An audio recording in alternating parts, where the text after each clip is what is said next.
Hello, guys.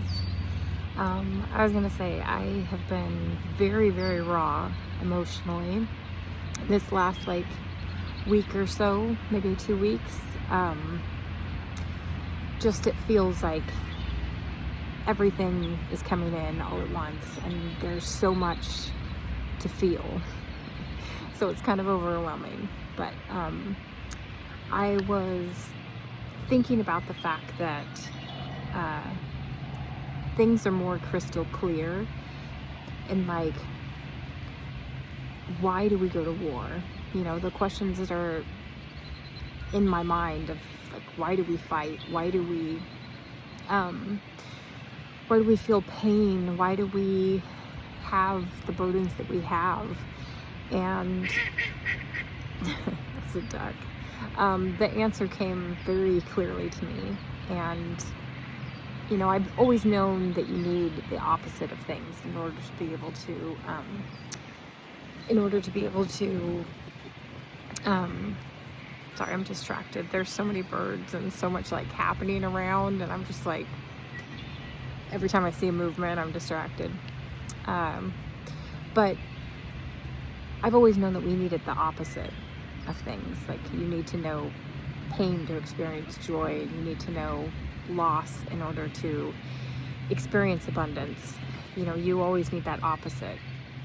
And with war, it shows you unity. It shows you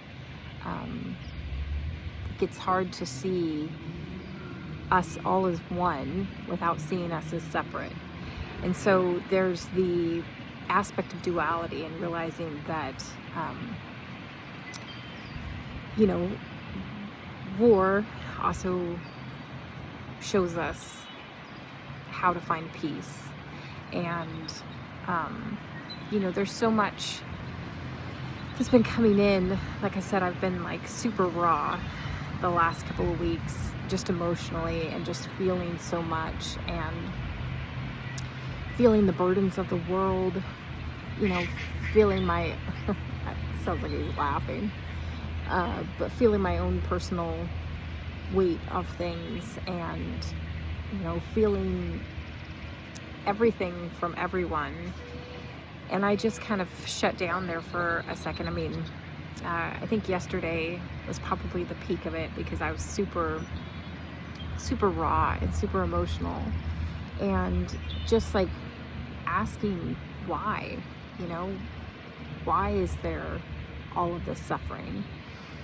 And like I said, the answer came very clearly in the fact that you can't have just peace all the time. Eventually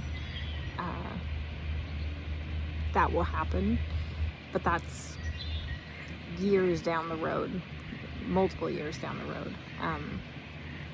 Right now we're meant to understand how to cohabitate, even though you have somebody that doesn't have your same concepts or morality, or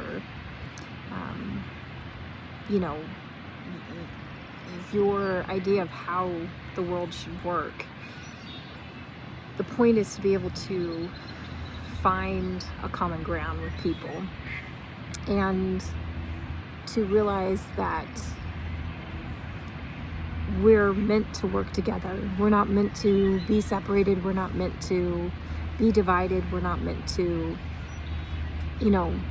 turn fear into hatred. We're not meant to stand apart from each other. We're meant to be together.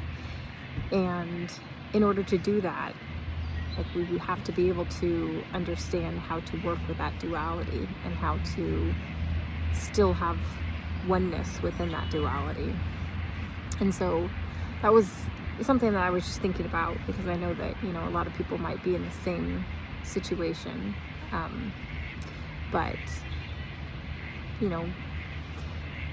I may have mentioned this before, but the Buddhas and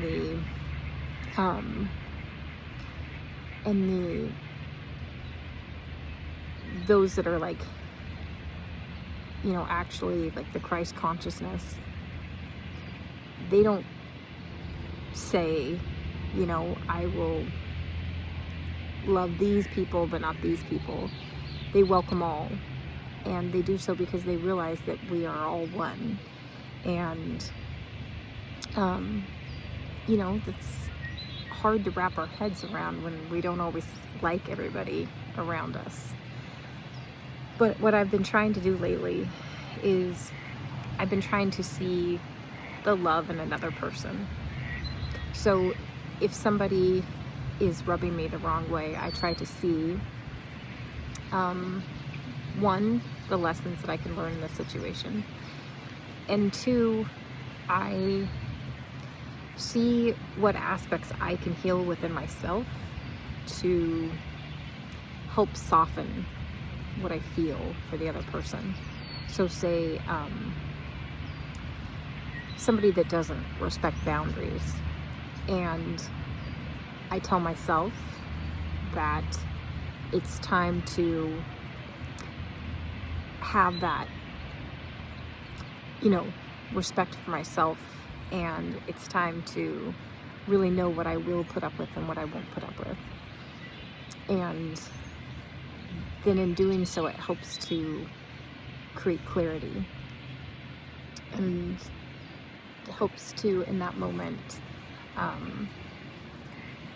provide healing, not in an attempt to try and change another person, but in an attempt to heal the way that we view other people. And that's just something that I've been trying to do lately, is like really looking at each person. And the more irritated I get by a person, I ask myself, again, what lessons can I learn in this situation? And two, what love can I find within this person to see them as a person? So I think that's big, and it's hard, and it's definitely needed, but it's not something that is easily or comes naturally. So anyways, I hope that my rambling helps you, and I will talk to you soon. Okay, bye.